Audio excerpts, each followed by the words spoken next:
So tayo po ngayon ay nandito na sa pang-apat natin na topic.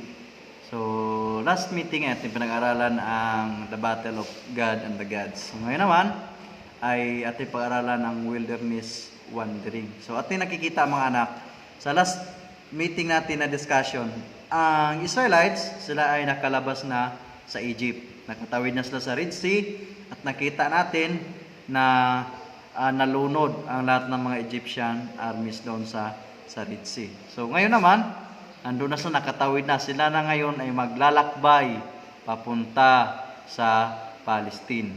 Papunta sa lupa, sa Kanaan na ipinangako ng ating Panginoong Diyos. Kaya sinasabing wilderness wandering, dadaan sila sa wilderness, doon sila maglalakbay, doon sila magpaikot-ikot hanggang sila makarating sa kanilang paroonan. So for the Israelites, living slavery in Egypt was wonderful. Napakaganda nga naman, hayahay na sila dito. Pagkatapos, di ba? Lahat ng pagpahirap ay nandoon sa kanila nung sila nasa Egypt. So ngayon, nakalabas na sila, ay napakaganda na ng kanilang buhay. Ngunit nga lamang sila ay maglalakbay. Okay. Their destination was Palestine, which at that time was a beautiful, fertile country flowing with milk and honey. So, papunta sila sa Palestine. So, na pinangako ng Diyos sa kanila na isang maganda na lugar na para suitable para sa kanilang pamumuhay. So, napakaganda ng lugar na ito na pinangako ng Diyos sa kanila during the time. Okay. The actual trip was terrible. So, bakit? Talagang mahirap nga naman. Ang dami nilang dala, mga hayop, dami mga pamilya pa nila, may mga bata, so nandoon. So dito, makikita natin na pinupuri nila ang Panginoon, Diyos, nung sila ay nakatawid na sa Red Sea.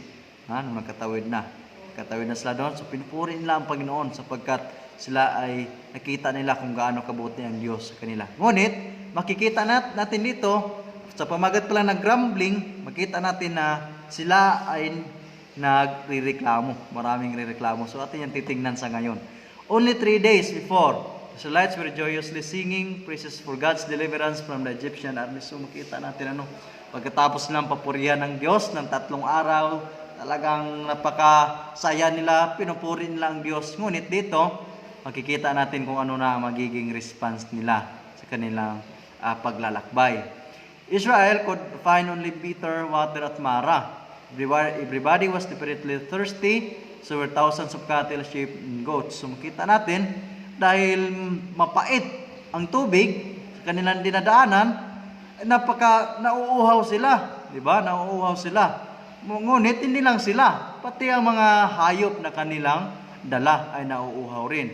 So ano ang ginawa ng Israelite? So they grumbled against Moses. Exodus 15 verse 24. So, kita natin dito, dahil sa wala silang mainom na tubig, pagkatapos silang iligtas ng Diyos, pagkatapos ipinakita ng Diyos ang kanyang kapangyarihan doon sa Red Sea na hinati, dito, wala lang tubig na mainom, ay sila'y nagrereklamo na. Diba? Makikita ninyo, kung nagawa nga ng Diyos na doon sa Red Sea ay hinati ang tubig, paano pa kaya? Ano pa kaya dito?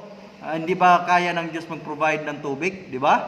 So makita nyo mga anak na talagang nakalimutan na nila kaagad kung gaano kamakapangyarihan ang Diyos pagkatapos lang nung ilang araw. Sila nagrereklamo na sa ating Panginoong Diyos. Kaya nga makita natin kahit sila ay kay Moses, makita dito over and over the Israelites complain. So makita natin kahit sila ay nagko-complain kay Moses, ito pa rin ay parang nagko-complain sila para sa ating Panginoong Diyos. Kasi si Moses ang leader, so representative siya ng Panginoong Diyos. So pag sila nagrereklamo kay Moses, ito pa rin ay, ibig sabihin pa rin ito, sila ay nagrereklamo sa ating Panginoong Diyos. Okay, in the very next chapter of Exodus, we read the grumbled about the food. So makita natin, pati sa pagkain, sila ay nagrereklamo kasi mana, di ba? Mana. Moses told the people plainly, you are not grumbling against us, but against the Lord. Diba? Hindi kayo nagrereklamo sa amin, sabi ni Moses. Kayo nagrereklamo sa Diyos. Kung anong reklamo nyo sa akin, yun pa rin. Para pa rin nireklamo nyo yun sa ating Panginoong Diyos. So, the Israelites' attitude was a clear sign of lack of faith. God performed all kinds of miracles in their behalf, to get them to where they were done. So makita natin dito na sila'y kulang sa pananampalataya. Di ba? Kahit ganong mga miracles na pinirform ng Panginoong Diyos, na kanila nakikita, mula pa sa Egypt, ay talagang sila dito makita natin talagang kulang ang kanilang pananampalataya. So makita nyo kung ano ang magiging response ng Panginoon dito. So grace. God's intention in allowing the Israelites to be hungry and thirsty was to build faith. So makita natin, kaya pala ginawa ito ng Diyos, ang isa sa layunin ay para magkaroon sila ng pananampalataya. Di ba? Magkaroon sila, kahit sila ay nagugutom, nauuhaw, magkaroon sila ng pananampalataya na mayroong Diyos na makapangyarihan na kayang magbigay sa kanila kahit sila ay nasa wilderness. Kahit sila ay nasa parang. Di ba? Kayang hatiin ng Diyos ang tubig, pinaghihiwalay. Ang pagkain pa kaya at tubig ay hindi kayang maibigay ng Diyos sa kanila. So, ang ano lang dito ay para turuan sila na magkaroon ng pananampalataya. Kaya yon inaalaw ng Panginoon. So, it's amazing that God took care of their needs as well as of their desires. So, makita natin, kahit sila ay nagreklamo, ngunit ibinigay ng Diyos sa kanilang pangailangan. Diba? Ang tubig, ang mana, mayroong mana. Mayroong mana, araw-araw umuulan ng mana para sa limang pagkain. At alamin natin, itong mana ay pagkain ito ng mga angel sa langit. So napaka-espesyal. Napaka-espesyal ng mga tao ng Diyos. Pagkain ng angel sa langit, ito ang pinapakain sa kanila, ang mana. So talagang hindi nila ito naiisip. So nagmumurmur sila. Wala daw lasa. Diba? Walang lasa ang kanilang pagkain. Nakakaumay. Binigyan din sila ng Diyos ng meat, ng karne. So makita nyo yan kung gaano ang Diyos nagbibigay ng pangangailangan ng tao. So sa ating kapanahonan ngayon may pandemic So makita natin ay kahit sa ganitong pamaraanan ay ang Diyos pa rin ay nandyan palagi sa atin, nagbibigay ng lahat ng ating pangangailangan. Okay. God did not punish or reprove, no scolding about their sin or unbelief came forth. God graciously provided what they needed out of love and in the hope that Israel would really learn to believe in Him. So makita natin mga dito. Itong una, hindi na ng Diyos, hindi sila pinaparusahan. Kahit sila ay reklamo ng reklamo. Hindi pinaparusahan, hindi sila inaano ng Diyos during that time. So makita natin dito, ay pinoprovide ng Panginoon ang lahat ng kanilang pangangailangan. Dahil sila'y mahal ng ating Panginoong Diyos. So, kita nyo kung gaano tayo kamahal ng Diyos. The ways God used to provide for Israel's needs became symbols that pointed to God's later provision of Jesus in response to our spiritual needs. So, makita natin kung during that time ay binigay ng Diyos ang lahat ng kanilang pangangailangan ay na material, ay ganun din sa ating kapanahonan ngayon, ay ito ang simbolo na nandito. During that time na binigay ng Diyos sa kanila, ay magiging simbolo din ito para ibigay ng Diyos sa ating kapanahon ng ating pangailangan, hindi lang material, kundi pati spiritual na pangailangan. Unang-una, the manna that God gave daily to feed the people was called the bread of heaven. So, yun ay pagkain ng langit. So, makita natin dito na ang ating Panginoong Hesus, siya din ay isa sa tinatawag na true spiritual bread from heaven. So, pag tayo pala nagugutom spiritually, nandyan ang ating Panginoong Hesus. Kung wala pa tayo pala sa ating Panginoon, hindi pa tayo naglilingkod, hindi pa natin kinikilala ang ating Panginoong Hesus na Diyos, so tayo pala'y gutom spiritually, hindi tayo kumakain spiritually. Ngunit pag atin ang tinatanggap ang ating Panginoong Hesus sa ating buhay, nagbabasa sa banal na kasulatan, so kumakain na tayo spiritually. So ito yung symbol dun sa mana na ginamit during the time. And when the Israelites were thirsty at 3 p.m., God provided water as He had before. Jesus Himself says in John 7 verse 37, if anyone is thirsty, let him come to me and drink. So, during that time din, makita natin, siya nauuhaw, nangangailangan ng tubig. So, ganun din sa ating spiritual. Tayo din ay nauuhaw at nandyan din ating Panginoong Hesus na sumisimbolo ng tubig na buhay. At kung sino man ang umiinom ng tubig nito ay hindi na mauuhaw muli. So, yun lang naman ang pangailangan natin sa ating buhay. Pag hindi wala pang ating Panginoong Hesus sa buhay natin, ay tayo ay uhaw na uhaw sa spiritual na buhay. Okay. Numbers 21 verses 49, God told Moses to make a bronze serpent and put it up on a pole. Anyone who looked at the bronze serpent was healed of his or her snake bite. John 3 verses 14-15 compares the bronze serpent raised on a pole to Jesus being lifted up on the cross. So sin-beaten people can look in belief at the crucified Jesus and receive eternal life. So makita natin dito mga anak, sa Numbers 21 verses 4 to 9, makita niyo dyan na reklamo pa rin ang reklamo ang tao, ang mga Israelites. So dahil sa reklamo ng reklamo, ang ginawa ng ating Panginoong Diyos, pinadalhan sila ng mga ahas. Dahil nga sa sobra na nilang pagkareklamador. So makita natin dito, sila ay nire-rebuke na ng ating Panginoong Diyos during that time. Sinasaway sa kanilang pagkareklamador. So maraming kinagat ng ahas during the time.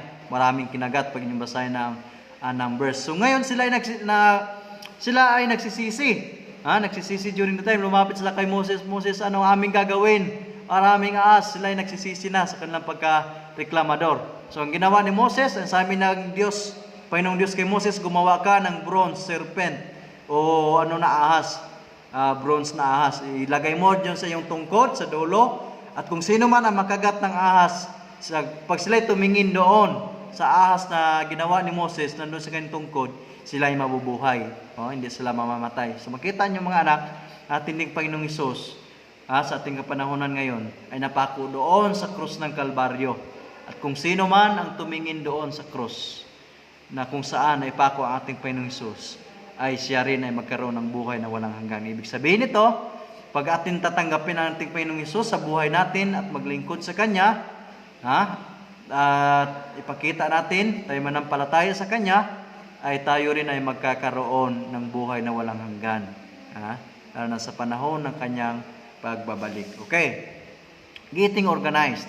God used Moses' father-in-law Jethro to help him learn how to lead. So makita natin dito, si Moses ay nung siya lumabas sa Egypt, napunta siya kay Jethro at doon siya nakasawa. So ito yung father-in-law niya, si Jethro. At siya pinaalaga ng maraming tupa at maraming mga hayop doon kay Jethro. So dito marami siyang natutunan kay Jethro.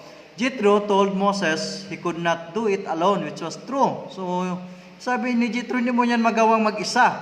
Napakaraming tao na yan na kanyang pinaglilingkuran, pinaglilidan. So hindi mo yan kaya mag-isa. Jethro suggested a 4-part organizational plan. So mayroon na dito Moses would remain the people's representative before God. So siya manatiling leader, pinakataas na leader. Ngunit, Moses was to teach the people and show them how to live. This education was to prevent problems. So, sa pamagitan ng tinuturuan din ni Moses, ang babasa natin yan sa Exodus 18, verses 21 and 22. Ni-educate din ni Moses sa mga tao kung paano mamuhay o mabuhay. So, Moses was to select good people and make them heads of thousands, hundreds and fifties, and tens Moses was to delegate. So, makita natin, basahin nyo, kung nyo yung mababasa dyan, ay ini para medyo maganda, kaya nga sa ating organizational ngayon, sa ating organizational system, sa school, di ba, merong principal, merong assistant, parang gano'n na, para ma-delegate na yung mga paglilid, paano kasi hindi pwedeng lahat sa leader lamang. Sa church, merong pastor, merong mga elder, merong mga diakono, so naging gano'n na So, ang ginawa ni Moses ay sa thousands, merong leader, sa hundreds, so by tribes, so gano'n ang nangyari. Mga anak, para medyo mapadali, hindi para baka mamamatay sa dito sa stress, sa napakadaming tao, so dinidesignate na ang leadership. So, Moses was to judge in only the most difficult cases. So, pag may mga kaso ay bago darating sa pinakataas, dadaan muna sa iba't ibang So, pag makita natin sa panahonan ngayon, parang sa sitwasyon nito, pag may kaso sa barangay, doon muna sa barangay, di ba? O sa kagawad, doon muna sa kasuhin, doon sa kapitan, hanggang sa karating sa mayor ba, hanggang kung hindi pa rin, ay doon na sa Supreme Court. So, nagiging ganon ang kalakaran. Okay. Sin and hence the journey. So, makita natin dito mga anak kung ano ang nagpapatagal ng kanilang paglalakbay. Kasi kung niyo titingnan sa mapa, napaka malapit-lapit lang ang Palestine.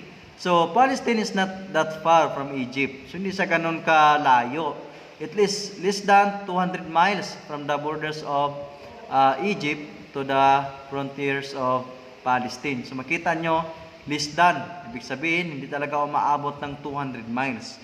Pag sabi nating miles, ang isang mile ay equivalent to 1.6 kilometers. So makita natin dito na hindi ganun kalayo. Medyo malayo, pero hindi ganun kalayo. Hindi ito maaabot ng ilang taon. Ilang taon na paglalakbay. Baka ilang taon lang, ilang ano lang ay maaabot na ito. So ngunit napakatagal nila. Why did it take Israel over 40 years to make trip? To make the trip. So makita ninyo, almost 40 years sila naglalakbay. Bakit? Bakit ganon? Alam nyo, kung bakit sila tumatagal, ito ang nangyari. The Israelites' grumbling really was caused by a lack of faith, which eventually led to rebellion. Sin made the journey very long and hard. So makita ninyo mga anak, dito na yung kasalanan nila, yung pagkakawalang pananampalataya nila, ang siyang dahilan kung bakit napakatagal nila naglakbay mula sa Egypt papuntang Palestine. So pag makita niyo sa mapa, maano lang, mabilis lang. Kung niyo i-search sa internet, ang kanilang dinadaanan, medyo minsan paikot-ikot pa sila. Bakit? Kasi nga, dahil sa reklamador nila, dahil sa kulang kanilang pananampalataya, hindi nila kayang harapin yung mga tao na nandoon sa kanilang madadaanan. Hindi nila kayang talunin kasi nga wala silang pananampalataya. Kulang sila sa pananampalataya sa Panginoong Diyos. So hindi sila makadaan doon. Kaya nga makita ninyo medyo paliko-liko pa ang kanilang dinadaanan. So makita natin mga anak na ito palang kasalanan. Ang kasalanan natin ay isa sa maging hadlang minsan na nagpapahirap sa ating paglalakbay sa sanlibutan ito. So salamat sa pagkinig. Pagpalain tayo ng Diyos sa sa araw na ito.